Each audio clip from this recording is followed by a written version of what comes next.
want to be a rich person, you gotta start thinking like a rich person. That's the TLDR of Think and Grow Rich by Napoleon Hill, who's definitely one of my top 3 favorite Napoleons, right after Bonaparte and Dynamite. And while the book is slightly older than Joe Biden, it's way more relevant. Off to a great start. But really, the author finds a common thread in successful people of his time, including Dale Carnegie, Henry Ford, Theodore Roosevelt, and Thomas Edison. And that common thread is that their thoughts play a powerful role in their ability to win with life and money. And he distills their ways of thinking into 13 principles. So in today's video, I'll be your human cliff notes, and I'll share how each one can help you on your journey toward personal success. But before we jump in, hit those like and subscribe buttons, and share this video with your one friend who still quotes Napoleon Dynamite at least bi-weekly. It's time to move on, man. Idiot. Okay, the first principle Napoleon Hill talks about is desire, which he calls the starting point of all achievement. And the kind of desire he's talking about here is not just an I'd like to kind of desire, it's the I'm willing to do whatever it takes kind of desire, which makes sense to me. If you're only half interested in changing your financial future, you're not going to follow through. And he gives 6 steps for turning the desire for wealth into actual wealth. Here they are. Number 1, decide how much money you want. Easy. Number 2, determine what you're willing to give up in order to get it. That's the harder one. Number 3, set a specific deadline. Number 4, make a plan for how you'll actually get the money. Number 5, write all this down. And number 6, read it out loud twice a day, preferably in private. That's a George note. I just don't do it publicly. That's weird. Thank you for the clarification. Now, if you've read the book, you might notice I updated the wording a little bit. And that's because this book was published in 1937, 2 years before the movie Wizard of Oz came out. So the language was wicked dated. And quite frankly, it took so much braverism to decipherate it, I believe congratulations are in order. That's a choice. If you've seen Wicked, let me know in the comments. If you haven't, you weren't gonna see it. Don't act like I spoiled it for you. Everyone dies. Okay, the next principle he writes about is faith. Now, this one is all about belief, specifically believing in yourself. Now, I know that might sound like some trite cliche you'd hear Jiminy Cricket say between songs in a Disney World fireworks show, but there's some legitimacy to this. If you don't believe you can achieve your goals, you've already lost the battle. And faith, according to our boy Napoleon, isn't just positive thinking. It's acting as if success is inevitable. It's about showing up and putting in the work even when it feels like nothing is happening. So when it comes to your finances, it's about believing that even though it seems impossible, you will get rid of your debt. You will be able to pay for your kids' college, or you will be able to retire a multimillionaire. And for me, there's a little more to it. It's also about trusting God with the outcome, but working my tail off in the meantime. Next up, auto-suggestion. Not to be confused with autocorrect, which I'm not a fan of as someone whose last name is Kamel. No, Camel with a K, guys. Okay, very clever. Forget it. I give up. Good job, editors. You happy now? Is this the only joy you have left? Is to mess with me and my own channel? You got me. This auto-suggestion is different. According to the book, it's the medium for influencing the subconscious mind. And if that sounds too hokey for you, let's just call it affirmations.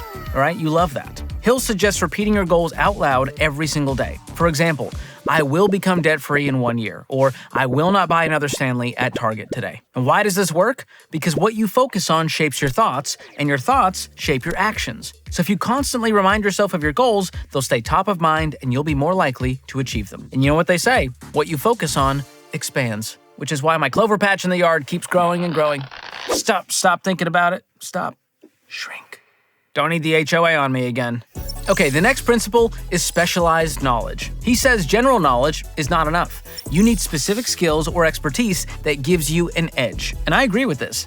So ask yourself, what is one skill that could make you indispensable in your career? Or if you're starting a business, what expertise would give you an edge? Nunchuck skills, bow hunting skills, computer hacking skills? Girls only want boyfriends who have great skills. Whatever it is, if you can offer someone value in a specific area that not a lot of others can help them with, it's going to be a huge advantage. And the cool thing is, it doesn't necessarily require a traditional 4-year degree. For example, I had some experience with music and songwriting, and so I used that skill to earn some extra money when I was paying off my debt. And there are all kinds of ways you can learn new skills. Books, online courses, internships, and one of my personal favorites, YouTube. In fact, here you are right now learning. So gold star for you. Or Spotify, could be there, or Apple Podcasts, or in a lot of places. Tune in.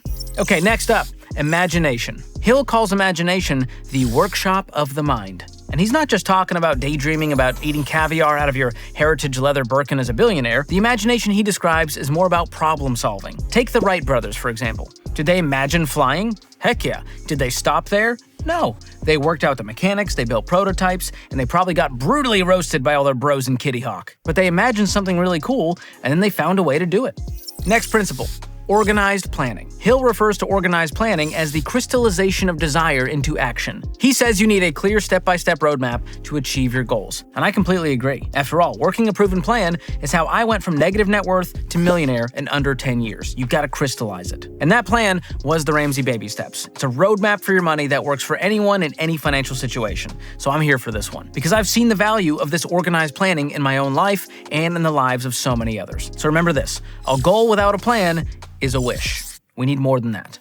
Next principle from the book, decision. Hill points out that successful people make decisions quickly and change them slowly, while unsuccessful people do the opposite. So the next time you're at Outback Steakhouse, don't spend 2 hours deciding between the Tim Tam brownie cake and the chocolate thunder from down under. Just pick one. They're both a delicious mistake. Cake is my weakness. And remember, indecision is still a decision. It's just a bad one. That was good. Guys, can we put that on a t-shirt? Quick, make a decision. Too late. You're unsuccessful. Amateur hour over here.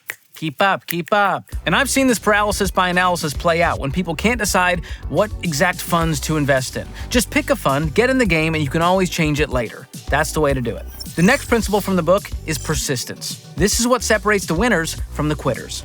Hill says persistence is the key to overcoming obstacles, and it's the one trait that you can't succeed without. And I see this all the time with people who are working to pay off debt. When you're throwing everything you can at your payments to become debt-free, it's not a glamorous life, but it's for a short time, and the ones who keep at it are the ones who win. And this also applies to investing. Consistently putting 15% of your income away into tax-advantaged retirement accounts like a 401k or a Roth IRA year after year is how you build lasting wealth over time. But I'll tell you what you shouldn't stick with, an overpriced phone plan, which would be a total Uncle Rico move, TBH. And that's why I recommend Tello, one of the sponsors of today's video. Tello is a mobile service provider offering the same high-speed nationwide coverage you thought you could only get from the big guys at super low prices. I'm talking $25 a month for the unlimited everything plan, and plans as affordable as $5. There's no contracts, there's no sneaky fees, and you can upgrade, change plans whenever you want. So go to tello.com/George and you'll get an extra $5 off the unlimited data plan for your first month of service. Or just check out the link in the description below. And speaking of saving money,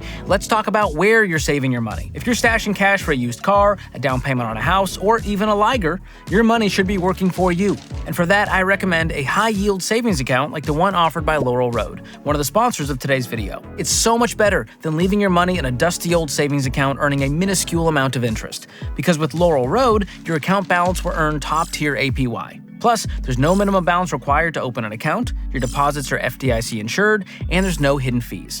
Learn more by going to laurelroad.com/George or click the link down under. Okay, back to the book. The next principle is the power of the mastermind. Hill says you need a team of like-minded people to push you forward. People who challenge you, people who inspire you. And he calls this group a mastermind group. And I like this one because community and accountability are important and they can help you reach your goals. So ask yourself, who's in my circle? Are they helping you grow or are they dragging you down? If your group chat is full of people who are just sitting around hoping to make enough money from Dogecoin to afford a storage unit for their LARPing equipment, might be time to make some new friends. Remember, you become who you hang around. So unless you want to become a level 6 mage who lives in his mom's basement, find some new friends. Level 7 or above. All right, that's the standard. This next principle is what Hill calls the mystery of sex transmutation. Easy, I know. You're as shocked as I am. But let me just tell you, he wasn't trying to be a shock jock author here. All he's saying is that take all the desire and passion you have and channel it into meaningful goals instead of distractions. He emphasizes focusing your passion on productive pursuits to achieve big results. And it's just a reminder that discipline and purpose can turn raw ambition into lasting success. See? We good? All right, don't report me. All right, I didn't write the book. Don't shoot the Cliff Notes messenger. They don't pay me enough for that. Next up, the subconscious mind. Your subconscious is like the backstage crew of your brain. It's running the show even when you don't realize it. And Hill says to feed it positive thoughts and ideas because what you consume shapes what you believe. So swap the fear-mongering news and the doom scrolling for books, podcasts, and videos that build you up and help you reach your goals. Change your inputs and you can change your life. Which is a good reminder. Like and subscribe if you enjoy the output of my input. Okay, the next principle is the brain. Hill describes the brain as a broadcasting and receiving station for ideas. He says it's where inspiration and intuition come from, and that you've got to keep it sharp and keep your mind open to new opportunities and inspiration. That means learning, growing, and staying curious. And if you're wondering, no, Minecraft doesn't count as keeping your brain sharp. But doom scrolling TikTok, I learned so much. So many recipes. What are you making? Listen, it's a dupe apple pie. All right, the last principle Hill talks about in the book is the sixth sense. This is the part of the book where you find out Bruce Willis was dead the whole time. Kidding. Also, spoiler alert. What the sixth sense is really about is intuition, learning to trust your gut and to make good decisions without overthinking. And this is something you'll get better at over time as you live and learn from successes and failures. So the steps Napoleon Hill outlines in this book are mostly about mindset, discipline, and focus. And if you take nothing else from this video, take this. Wealth is seldom the result of luck or coincidence. Winning in any area of your life is an intentional act. And yes, occasionally someone will win the lottery or get born into a fat trust fund, but even then, keeping that wealth is not guaranteed. Why? Because if you think and act the same way you did before winning the lottery or getting access to your daddy's fortune, and you live on more than you make, you're gonna eventually go broke. And the majority of wealthy people have done the right things with money over time with the right mindset, discipline, and unique skill set. And that should be encouraging because those are things you can control. You can change your mindset, you can become more disciplined, you can acquire new skills. And if you want a copy of Think and Grow Rich to read for yourself, check out the link below in the description. And if you want some more practical tips for reaching your financial goals, keep watching this next video to see my 12 rules for a frugal life. Or click the link in the description below. Thanks for watching. We'll see you next time.